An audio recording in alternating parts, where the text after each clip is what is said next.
I got married last week to my husband, Chad. Right now, we're supposed to be enjoying our honeymoon, but instead, it's been incredibly stressful and difficult, largely because of the drama stirred up by Chad's mother, Elizabeth, during our wedding. For context, Elizabeth has been a major source of tension in our lives. Since the day Chad introduced me to her, she's never really liked me. She always had a very different idea of who her son should marry. According to Chad, his mother had her heart set on one of her family friend's daughters, but Chad had no interest in her. As a result, his mother was furious with him when he started dating me. She once even told me how I was just a temporary fling for Chad to play around with until he got bored. I was understandably furious and gave her back by saying that Chad wasn't some prize to be won and that I was having a lot of fun playing around with him too. Despite her strong disapproval, Chad has always stood by me. He always made it crystal clear to her and to everyone else in his family that he planned on spending the rest of his life with me. This would cause Elizabeth to get furious with him and even threaten to cut off all contact. But Chad's commitment to our relationship has never wavered. Things took a particularly harsh turn when Chad proposed to me and I said yes. He did not bother informing her as he was tired of her dissuading him, so she had to find out about our engagement from some of her mutual friends. This caused her to have an extreme reaction. She called Chad absolutely furious, yelling at him about how he had embarrassed her by not informing her about our engagement before telling everyone else. She was incensed that he had chosen to stay with me, someone she felt was unworthy of her son. Chad, always calm in these situations, explained that he had deliberately not shared the news with her to avoid any negativity. He didn't want to deal with her disapproval or let it ruin what was supposed to be a joyful moment for us. In response, Elizabeth made an extreme threat. If Chad really went through with marrying me, she would refuse to eat any food and would starve herself to death. Chad found her threats absurd and simply laughed it off. He told her that she could do whatever she wanted and even made a sarcastic comment that she might look better by losing a few pounds. This only fueled her anger further and she became even more enraged. She then threatened to cut Chad off completely if he went ahead with the marriage, but he wasn't swayed by her ultimatum. Failing in her attempts to manipulate her son, Elizabeth then tried to reach out to me directly, attempting to persuade me that I was making a grave mistake by marrying her son without her blessings. Her messages were filled with hate, and she even went so far as to say that she hoped my soul would burn in hell for what I had done to her. It was a deeply hurtful, intense response, and I was sick and tired of her always trying to ruin our happy moment. As a result, when it came time to invite people to our wedding, we did not send Elizabeth an invitation. Chad's father, who had been invited, called us inquiring about why his wife had not received any invitation and how apparently she had been crying for hours in her room at this insult. Chad's father insisted that Chad and I come to his house for a sit-down with Elizabeth to resolve our issues and hopefully move past the whole drama. He made it clear that his family would be very upset if his mother was not included in our wedding. Reluctantly, Chad agreed, hoping that a face-to-face conversation might smooth things over. The next day, we went to meet with Elizabeth, but the encounter was far from constructive. The following day, we went to meet with his mother, Elizabeth, and from the moment we arrived, it was obvious she wasn't interested in having a constructive discussion. Instead, she acted as though she were the victim in the situation. Throughout the conversation, Elizabeth stared angrily at me, her eyes filled with contempt, and it was clear she blamed me for everything that had gone wrong. Chad's father, trying his best to mediate, asked Elizabeth to apologize to us for everything she had done to cause this unnecessary tension and conflict. However, this suggestion only made her more furious. She exploded in anger, yelling at both Chad and his father and accusing them of being so foolish for not recognizing the kind of woman I was. She insisted that she only wanted what was best for her son, and I was clearly not good enough for him. I could feel my frustration building up, so in an effort to get some clarity, I directly asked her why she had never approved of me from the beginning, and what kind of woman she believed would be suitable for Chad. She expressed how she didn't like the fact that I was a working woman and that I earned as much as Chad. She went on to claim that women like me, women who are financially independent, would have no problem cheating on or leaving their husbands if things went south. Hence, I was not the right fit for the family. She argued that Chad needed a more homely woman who could take on the traditional role of a wife. Elizabeth also brought up how in her culture, women were expected to do everything at home, and only the men were supposed to work. She accused me of being selfish because, according to her, I made Chad do half of the work at home, which she believed was unacceptable. It was clear that her issue wasn't just with me, but with the bigger idea of gender roles in our relationship. Thankfully, Chad stood up for me, and he told her that it was his choice to be a good partner by sharing household duties, and he liked that we both earned well. He reminded his mom how years ago, when his dad lost his job, they were almost homeless and had to ask for financial help from their grandparents. He pointed out how in our case, if either of us lost our job, we both knew the other could step in and take care of things without needing to borrow money from anyone. I felt so proud that Chad genuinely appreciated and understood me for who I am. Chad's father agreed with him and urged Elizabeth to see past her cultural beliefs and learn to accept me for who I am. Otherwise, they might end up losing out on their son forever. In the end, after much tension and debate, Elizabeth reluctantly agreed to step back and keep her opinions to herself regarding our relationship. While she didn't fully accept me, I wasn't particularly bothered by that. What mattered most to me was that she would stay out of our business and refrain from making any further comments, which is what I had always wanted. With that agreement in place, we moved forward with inviting her to the wedding. Throughout the planning of the wedding, Elizabeth did try to make things a bit difficult, but it was still manageable. However, one of the major issues arose when she insisted on wearing a very light blue dress to the ceremony, a color so pale it could almost be mistaken for white. Given the importance of the bride being the only one in white, this felt like a passive-aggressive move. I let my husband handle the situation, and he very firmly made it clear to her that if she showed up in that dress, we wouldn't hesitate to ask her to leave. Ultimately, she backed down from the light blue dress idea. However, on the wedding day, she showed up in a black dress as if she were attending a funeral instead of her son's wedding. It was a clear statement, as if she wanted to signal her disapproval of the union. I could have let it upset me, but I chose to ignore it. I didn't want her attention-seeking antics to overshadow what was supposed to be the happiest day of my life. So I decided to let it go, focusing on the joy of marrying Chad rather than allowing Elizabeth's behavior to steal the spotlight. As I was preparing to walk down the aisle and waiting for my dad to join me so that we could walk down the aisle together, Elizabeth approached me unexpectedly. I was already feeling a whirlwind of emotion, so when she asked to speak to me, I wasn't sure what to expect.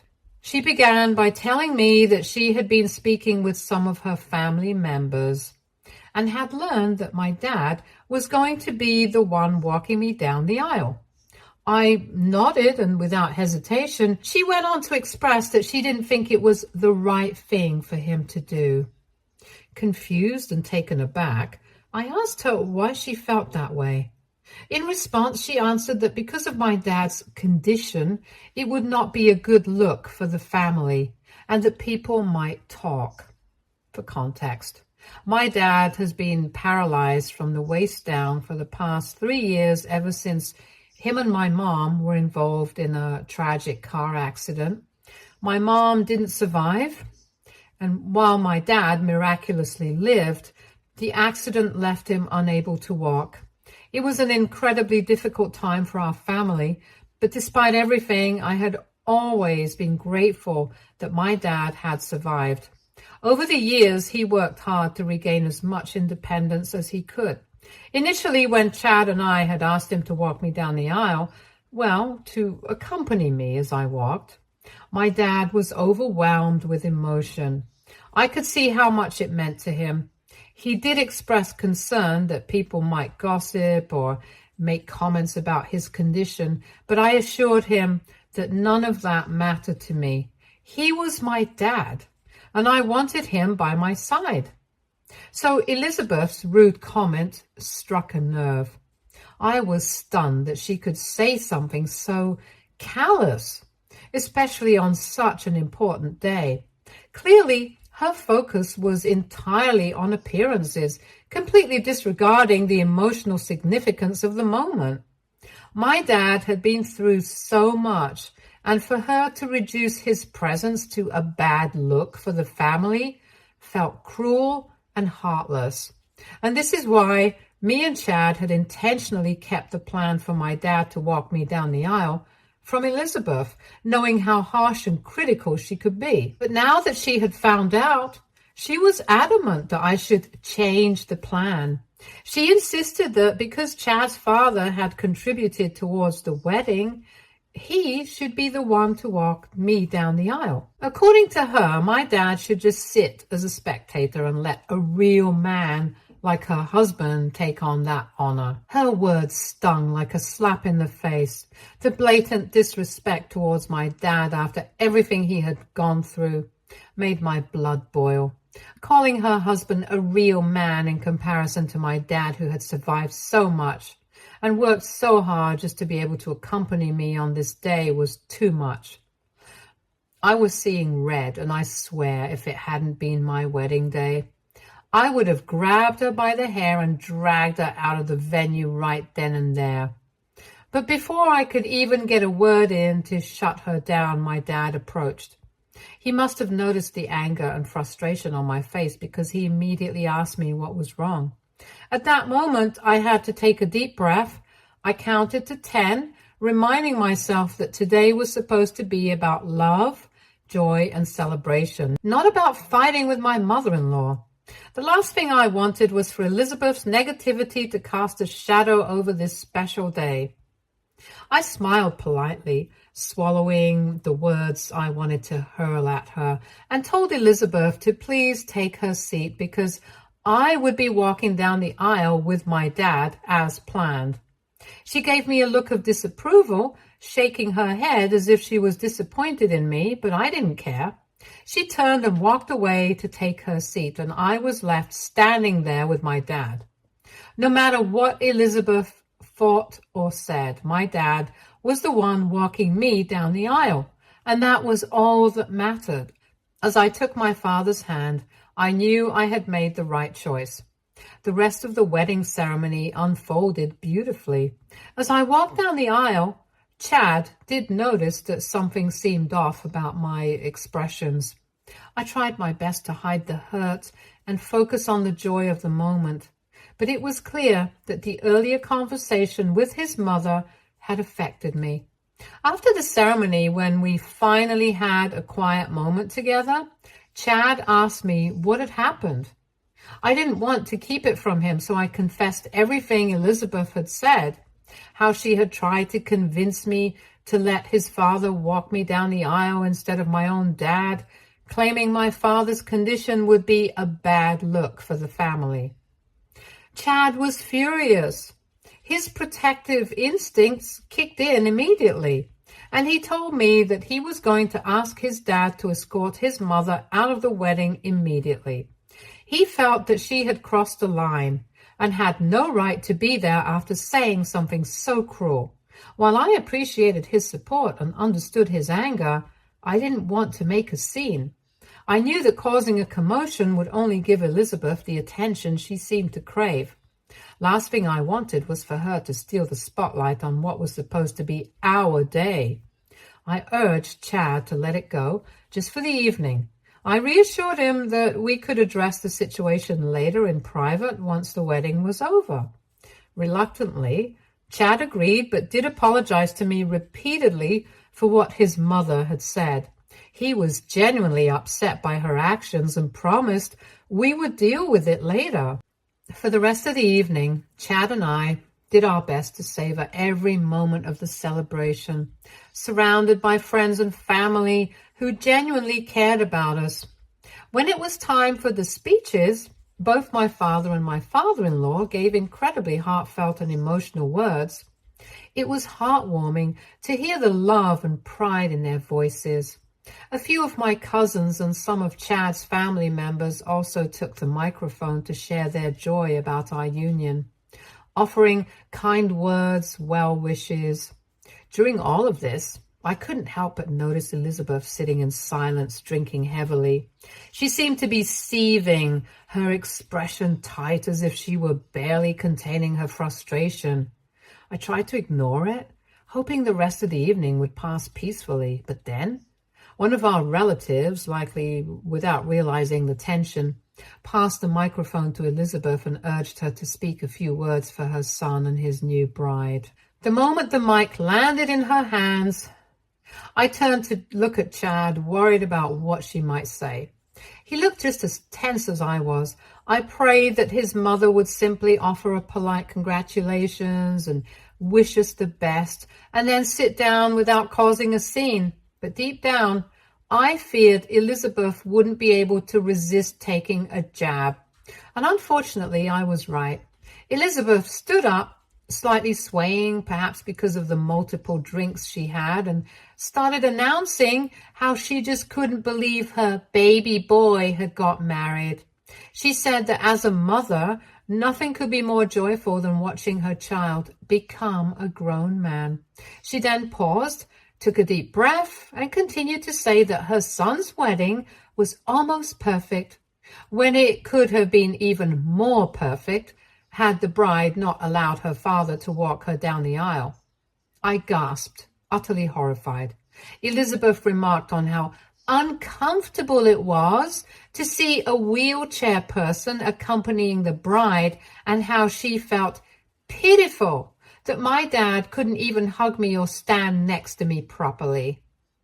Everyone looked stunned at her speech. Her words were beyond cruel. They were demeaning and insensitive. My dad, who had been through so much, had every right to walk me down the aisle. And for her to humiliate him like that publicly, to reduce him to his disability in front of all our guests, was unforgivable. I could barely hold myself back from lashing out at her right then and there as she stood there, holding the microphone, completely unbothered by the damage her words had caused. As Elizabeth continued her tirade, my husband gestured to the staff to cut off the microphone, but that didn't stop her. She kept going, now accusing my dad of being selfish for not stepping aside in the first place, claiming that as the bride's father, he should have understood how the groom's family would be embarrassed to see him in a wheelchair. I could feel tears welling up in my eyes as I glanced over at my father, who sat there silently, his face flushed with humiliation as he absorbed every cruel word she hurled. Before she could insult us further, Chad, absolutely furious, stormed over to his mother and snatched the microphone from her hand. Without hesitation, he turned to his father and demanded that he escort her out of the venue. There was no argument or hesitation from his dad. He stood up immediately, clearly ashamed of Elizabeth's behavior. He grabbed her arm, trying to pull her away from the situation, but Elizabeth resisted. The entire room fell into stunned silence. guests looking on in shock and disbelief. Some of them looked mortified, while others averted their eyes, unsure of what to do. I felt my heart shatter as I saw the look of embarrassment and pain on my father's face. He had done nothing but love and support me, and now he had been humiliated in front of everyone on my wedding day. I felt sick to my stomach, devastated that this was happening. As Elizabeth was being removed, she kept shouting drunkenly that she was only speaking the truth, and that other guests thought the exact same thing. That was when Chad, filled with anger and disgust, shouted at her that he was ashamed of having a parent like her, and for her to get the hell away from us. He told her he never wanted to see her face ever again. Security and Chad's father eventually managed to physically drag Elizabeth out of the venue as she continued to curse at me. It was surreal, like something out of a nightmare. I was shaken. All I could think about was my father. I rushed over to him, my heart breaking as I saw how hurt he was. He tried to reassure me that he was okay, but I could see how embarrassed and anxious he felt. After hearing her words, Elizabeth had successfully turned what should have been one of the happiest moments of my life into a memory tainted by her cruelty. Ever since then, Chad and his dad have repeatedly apologized to my dad for everything. They feel horrible about everything. Elizabeth has also been trying to get in touch with us, but we haven't answered her calls. AITA for suggesting to my husband that we should permanently cut his mother out of our lives. I don't want to begin our marriage on the wrong note, and I don't know where my husband's head is at, but I just want us to stand by our words and never see her again. Update 1. For everyone asking, our wedding guests were as embarrassed by Elizabeth's speech as we were. None of them agreed with her behavior. After Elizabeth was escorted out, many guests approached me to express their sympathy and frustration, describing Elizabeth's actions as ridiculous and unacceptable. They assured me that they did not agree with her behavior and were supportive of Chad's decision to stand up for me. Some of Chad's cousins even shared that Elizabeth had always had a history of being unhinged when it came to her only son, but they also expressed their pride in how Chad had handled the entire situation. As for my husband, I finally had a serious conversation with him about his mother, which I had been avoiding since we were still on our honeymoon. I explained to him how I couldn't stop thinking about the humiliation and the way Elizabeth's words had affected me and my family. I also made it clear I couldn't endure any more of her toxic behavior and expressed my desire for us to cut her out of our lives to prevent any further harm. Chad listened carefully, his face reflecting the same pain and frustration I felt. He agreed with me and acknowledged that Elizabeth's behavior was completely unacceptable. He told me he planned to meet with his parents after our honeymoon to let them know about our decision. Chad made it clear that if his father opposed the decision to cut Elizabeth out from our lives, then he was even prepared to take a stand and cut his father off as well. Honestly, it's such a relief that my husband is not as crazy as his mother. Update 2. It's been 2 weeks since my last update. I would like to thank everyone for constantly checking up on me. As for the update, when Chad finally confronted his parents about his decision, the reaction was as difficult as we had anticipated.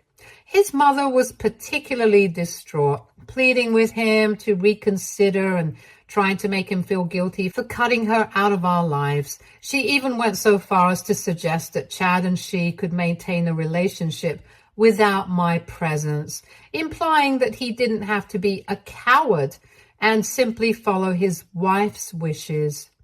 Chad, firm in his decision, refused to be swayed by their pleas or threats. He made it clear to her that our relationship always comes first and left them to process the news. Knowing that we needed to prioritize our own mental health and well-being, even if it meant severing ties with his mother. Since then, Elizabeth has been relentless in her attempts to contact me. She has bombarded me with messages, voicemails, which have only grown more aggressive over time. Initially, I considered blocking her everywhere, but a friend suggested I keep a record of all her communications. This way, if the situation escalates further, I would have a documented history of her behavior, which could be useful in pursuing a restraining order if necessary. In her voicemail, Elizabeth has made several threats against me. She has expressed her intentions to destroy my life and even voiced her hopes that I never become a mother. The threats have been disturbing and deeply unsettling, making it clear that her anger and bitterness were far from resolved. Update 3.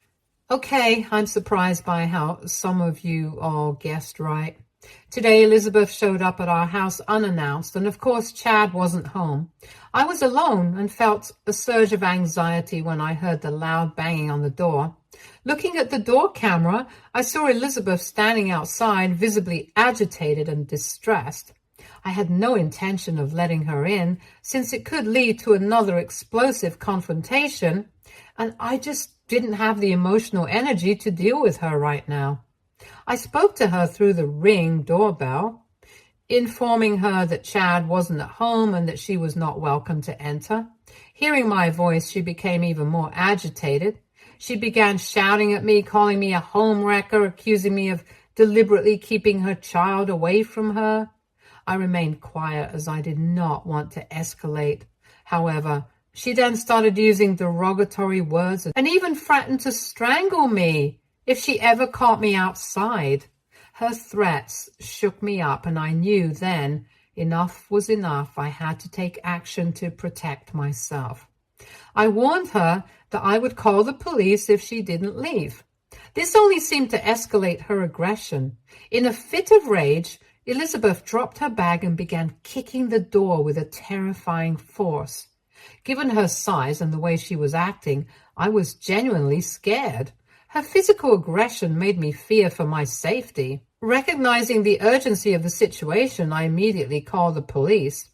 I explained the situation to them, detailing Elizabeth's threats and her violent behavior at my door. While waiting for the police to arrive, I stayed by the door camera, watching her every move. She looked like a maniac trying to break open our door. I also called my husband and told him about the situation. He assured me that he would immediately leave work and drive back to our place. When the police finally arrived, Elizabeth showed no sign of calming down, even in front of the officers. Her outbursts continued, and she openly expressed how she wanted me dead. This level of hostility left the officers with no choice but to arrest her on the spot. It was surreal and frightening to see her being taken away. Once Elizabeth was in custody, the officers took a statement from me, and they reassured me that she would be spending the night in jail, and they promised to follow up on the situation. Despite the lingering fear and distress, I felt a small sense of relief, knowing that at least for now I was safe, and the immediate threat was under control. When Chad came home, he found me in tears on the sofa. He wrapped me in a comforting embrace, trying to soothe me. It was clear that he was as upset and bewildered as I was about his mother's behavior. We both realized that this situation couldn't be simply brushed aside. Elizabeth's actions had crossed a line that warrants serious consequences. Together, we have both agreed that we need to take decisive action to ensure this won't happen to us again. Dropping the case against her is not an option.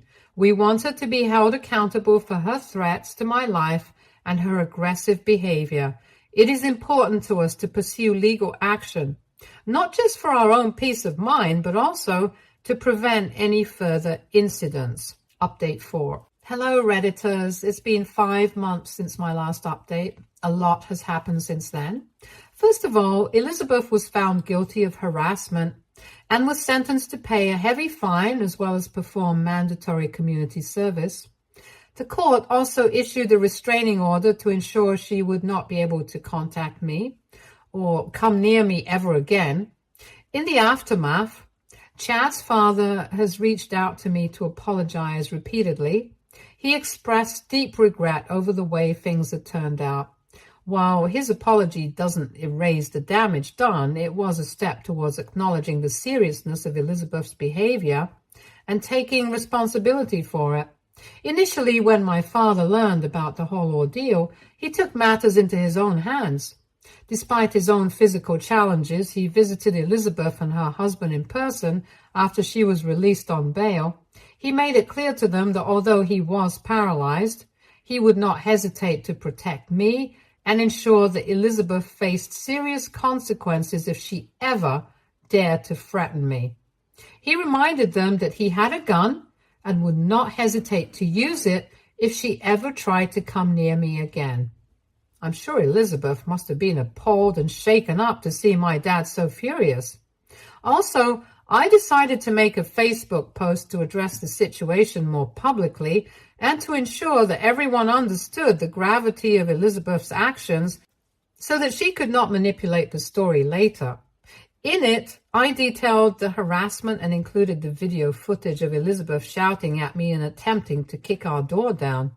My goal was to expose her dangerous behavior and ensure that our family and friends knew the truth. Chad and I have made the decision to move to a new home, one whose location we will keep confidential except from a select few trusted individuals. We're hopeful that this move will provide us with the fresh start we need. If Elizabeth attempts to violate the restraining order or harass us again, she will face some serious jail time. Currently, we're focused on building a positive future and are determined not to let Elizabeth's actions dictate our lives any longer. Stay tuned for more stories from Argo Relationships.